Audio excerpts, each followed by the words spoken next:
Hey y'all, Ramdino here, coming at you again for another Appalachian Trail community news, through hiker update, and trail information. Well, lots going on out on the trail. Let's jump right in. So to begin with, the bubble is, of course, hikers are spread out pretty much all the way from the border of North Carolina, Georgia, all the way up to Maine. But the bubble looks like it's somewhere centrally located as a bubble can be this time of year, because it kind of gets spread out. Plus, you got the flip floppers that have now been intermixed with it. So it's somewhere between Virginia, Northern Virginia, and New York is kind of where the bubble is right now. So it kind of gives you an indication where a lot of the hikers are. Of course, we got people below that, and we still got people below that as well. So Cruz, he is in the whites and hiking with Hippie Rocks. Kenny Powers, he is at the quarter-way mark and spent his time at Mount Rogers singing to the ponies. So don't know if any of them were listening to him, but he was singing away. Trash Hiker is north of Hanover and says the biting flies and the mosquitoes are keeping him moving. And so when we went through that section up there, Come Along and I figured out that the best way to avoid the biting bugs, the mosquitoes, and even some of the other biting bugs, the black flies they got up there, is that you've just got to hike faster than they are. And we determined that their airspeed velocity is around 2.5 miles an hour. So as long as you're hiking 2.55, 2.65 to be on the safe side, you'll be able to outrun them bugs. As long as you don't run right through a big cloud of them, you'll be okay up there. So in any case, that's the best I can tell you to do about avoiding the bugs up there. Of course, you got nets and stuff that we wore or we took while we was up there. We really didn't wear any because we kept on hiking fast. But you got that choice there. Bug spray, nah, kind of. But anyway, let's keep going on. So Frodo, he is started in the whites. In New Hampshire, he says the bugs have been pretty annoying and bad in Vermont, but he did say the mud is manageable. So that's good to know the mud's manageable up there. So always, this is the black fly season, and so folks are going to be in that and really going to be into it a little further north up in New Hampshire and Maine as well. Ron 78 is spent his 45th birthday out there on the trail. So congratulations to him, and he is out of the shanties now. Sunshine, who is Nobo and started May 2nd, he's got a new trail name of Honey Bun, and he got that trail name because he hiked, made it through the Smokies just eating honey buns. And me personally, I like the frosted kind. But anyway, he made it through Roan and Irwin, and I asked him if he'd seen any Nobos up around there, and he replies that he's at the point where he's catching up to people who started early to mid-April with the intention that he's going to Nobo the whole way, but a lot of these folks are actually turning their hike into a flip-flop. But he intends to go the whole way just as Nobo, with a finish date somewhere around September 15th. So good luck holding that this far south. Backpacking Bible, she has hit the 200-mile mark on her flip-flop, so that's awesome. Wedge, he is beyond the halfway point, and he completed the half-gallon challenge in 21 minutes. So I don't know what everybody's been doing out there, but if you've done better than 21 minutes, let me know, and let me know who you are. And if you got a video of that, or particularly the end of it, I would like to see that. And the question is, did you keep it all down? Cobweb Rose, Snapshot, and Mountain Crusher, they are past the 800-mile mark. Bubbles is still totally taking her time and enjoying the heck out of her journey, as she says. And she decided to do an aqua blaze, hopped on the Shenandoah River there in the Shanties, going to do about 80 miles out there. She says, I'm no purist and darn well loving that I'm not. This Florida girl is so happy. So, hike your own hike, float your own hike, whatever. It's up to you, however you want to spend that time, because you are on vacation, right? Ozoner, he has made it to Unionville, New York, and he is drive-in blazing at the Warwick Theater. Togo and Owl, they have made it to North Carolina, so their first border crossing. Congratulations to them. Blacksburg, he's crossed into New Jersey. So he is out of Roxylvania, but I'm told that the rocks don't end there at the border. So let me know how that's going, Blacksburg. Yellow, he is again solo and has made it above Port Clinton in Roxylvania. Lolly and Pops, they've had a great week so far. They have just crossed into Connecticut.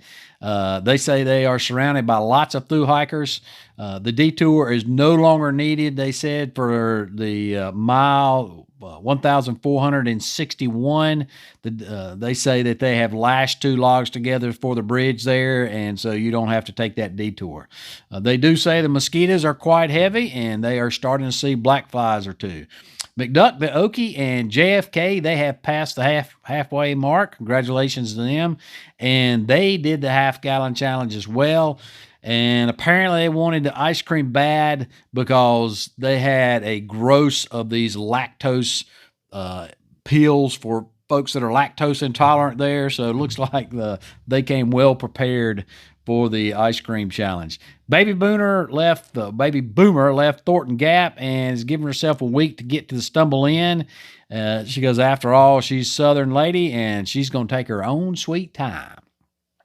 Ranger, he's around the Gravel Springs hut, and he wanted to let everybody know that they have a bad pack rat infestation. I don't know the difference between a rat and a pack rat, but he says the rats are bad there. And matter of fact, he got run out of the shelter, and they were crawling near him so much and around him and maybe even over him that he wound up cowboy camping out on the picnic table there. So that Gravel Springs hut, that is the in the shanties, of course. Rather than call them shelters, they call them huts, and that is the last shelter in the shanties, or the last hut in the shanties. But he has now made his way into Roxylvania. OG, he is through Connecticut. Tupac is past Harper's Ferry. Oz has made it to Duncannon, and he survived the ice cream challenge. Wrong Way, she has made it to Mount Greylock and should be in Vermont now.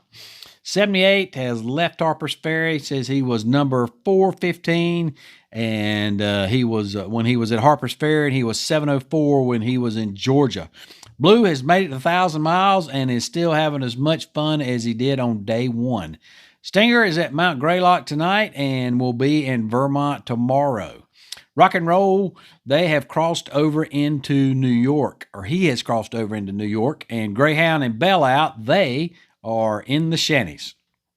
So that's all the folks that we've had that have updated us over the past week. So continue to send me those updates around the middle of the week, first of the week. It'd be awesome to get those in so I can put this together and get this out by the end of the week. So if you want to do that, then and be a part of the update, then you can, down in the description section, you'll find all the ways to get in touch with me. Email, IG, on any of the social media, Facebook, Instagram, all that works to get that to me. And if you're out there in the hiking community and not necessarily hiking, don't forget about the hiker support list there, where you can go and find everybody's social media channel that you can, so that you can go and support them throughout the course of their hike. That link is down there below as well. So summits, haven't had any more summits reported in since last week. We talked about Topo. He was our first summit. And we didn't have a summit picture of him then, but we do now. So we want to go ahead and honor him and his hike and include that summit picture here. He also sent us his summit card. So he was number 1 on the card, but he wanted to make it plain that he was not the first one to summit. So he only got number 1 on his card because he was the first one to get checked in. But actually, Johnny and Wooby that he met on the way up, they were the first ones to actually summit. So he wanted to make sure that he gave them credit for being the first summits of the year. And all 3 of them summited on the first day when Katahdin was open up to Baxter Peak. So some news we got out there. Roll Tide sent in that the Cosby Knob shelter there in the Smokies has opened back up. I asked them how they decide if they, when they open a shelter up. So, of course, it was closed because there was bears there, and then there was actually a bear attack there, and that bear was euthanized. It was not the hiker's fault. The hiker was doing everything correct. This bear had been a problem bear probably for years, and it's probably why this shelter keeps getting closed down every year. Roll Tide said it's around 400 pounds, I believe, and they did identify that bear genetically by DNA as the bear that attacked that hiker. So Roll Tide says his understanding is that they monitor the area, and then if they don't have any reported bear issues in that area for a certain amount of time, then they will go ahead and open it back up. He also reported that this past week, a bear stole 2 bear canisters during the night at the Double Springs Gap Shelter. So I don't know how bears carry those canisters. They don't have a posable thumb, so I don't know how they carry them. But in any case, they didn't find them. But he indicated that this is why the park even recommends that even bear canisters, you hang them on the bear cables that are there at those shelters, or hang them in a tree or something. But just putting them on the ground apparently is not good enough. Bears have been able to get in these canisters, but they're a whole lot more difficult for them to get in them. But obviously they're not smell proof, because if they're carrying the suckers off, then they can smell what's in them. And, by now it could just be association. They associate those blue bear canisters with food that's in them. But in any case, they do recommend that even those you hang. And then Griff, who is not necessarily through hiking right now, but he has hiked 2 years with us on our Foothills Trail end of days hike. He did want to give a trail report out there, and so he was at Trail Days, and he started hiking Sobo from Trail Days, and he indicated he had passed over 200 Nobo through hikers, but there was fewer and fewer of those each day. He said he'd seen lots of bear activities on the trail south of Damascus, and rattlesnakes. He did say that the Irwin Hostel, and I'm not going to mention any names, but I think folks know the ones I'm talking about. And if you don't, go to far out and look in the look there in the comment section. But he did say that there's a hostel there that is nasty, that he wouldn't take a shower with rubber boots there. That he says the tent yard smells like a sewer. So they've had some issues going on there, and I think it's overwhelmed their system because there's so many hikers that are staying there. So go and check those out in those comment sections. The Green Mountain Club, they are closing Pico Camp. So Pico Camp, of course, that's in Vermont. That's where the Green Mountain Club is. And they oversee the Long Trail, but also a lot of their trail maintainers are also looking after, because the Appalachian Trail shares the treadway with the Long Trail through there. They're doing part and parcel to both of them. But the Pico Camp shelter there is trail north of Killington Peak, and also Cooper Lodge or Cooper Shelter, which is right there at Killington Peak. They have closed that camp because of an unauthorized occupancy of the shelter that they're waiting on the locals to resolve. So I did some checking on social media and did some research on the different forums and stuffs out there, and there apparently is a public safety issue there for hikers. What's happened is this person that goes by the trail name of Salt, and he's been described as a tall, blonde-haired person, and he's he's not exactly young, not my age, but between the two, of young and my age. But anyway, so he's been described as having blonde hair. I have seen some pictures of a person with the last name of Saltis that lives in that area and has had a lot of run-ins with the law, and folks have linked him to that, to the same person. His last name's Saltis. This guy's name is Salt, but I have not been able to empirically link those two, so I'm not going to put his face up there, but he's a lot more gray-haired to me than he is blonde-haired. But he is tall. This same person was charged with arson, and the Salt person that has been giving hikers a lot of problems up there. Hikers have been worried about their safety. There has been some sexual assaults that have gone on with the Salt character. And so the Salt character indicated that he was going to burn Pico Camp down. So the Saltis guy actually was charged, and my knowledge, he was convicted of burning down a camp there and by camp, I think they mean like a cabin in the around Rutland, around that area. So might be the same person. Sounds like it is, but I can't say that for sure, so I'm not going to put his name up here. But the salt person has been spotted with large wrench on the shelter. On the trail, a machete. His encounters with this same person, they go back to at least 2021 on Far Out. That's as far back as the comments for the Pico Camp Shelter go is 2021. So there's constant comments about this guy causing people problems up there, and apparently there's some mental illness that's going on. Obviously, with everything that's been described about him. So you just need to be careful when you're in that area. I did find where a Saltus person has a court date coming up in June, but I don't know if that's the same person as Salt that's on the trail. And I've also been told that salt goes by ash. So when you burn stuff down, you get ashes. So anyway, put two and two together, and sometimes it makes four, sometimes it makes five. But in any case, be careful when you're up there. Don't know the disposition of that person, if he's in custody now or not. You don't want to mess around with somebody like that. So if you see somebody that meets this description of being tall and beard and blonde, or kind of blondish gray haired, and particularly somebody who is acting a little off, or in this case, this guy's acting a lot off, then don't approach them, stay away from them, don't risk a confrontation, call authorities, let them deal with it.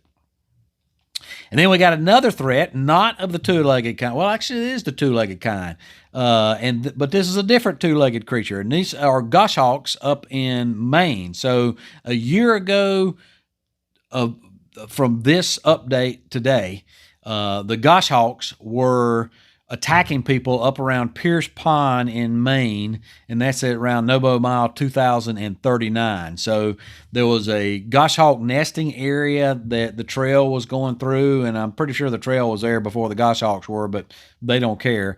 And goshawks, they in a nesting area, they get very, very territorial, and they will come down at you like a dive bomb going 60 miles an hour, and they go for your eyes.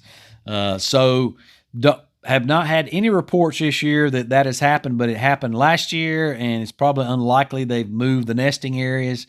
And so just be aware of that, folks that are going through that area, because you're going to hear a screech, and the next thing you know, they're going to come at your eyeballs. So be careful up there. And then our northern correspondent whispers, he said the snow is almost totally gone, even at the higher elevations. And he said from what he seen, it has been a very low mud year. Locals up there are saying that it's been very dry. And as a matter of fact, they've had a lot of red flag days, which means that the Fire Service puts the red flag up when there is a distinct possibility of wildfires in the area. So, and they've even stopped people from building campfires up there in some regions. So very dry up in the north right now, and it's actually been pretty dry down here in the south over the past week or so. So keep that in mind, folks, as you're going through there with your campfires. Probably a good idea not to have a campfire, and if you are, make sure it's cold out at least in the morning when you leave. So cold out, meaning that you could put your hands in the coals and you will not burn your hands. It's cold like that.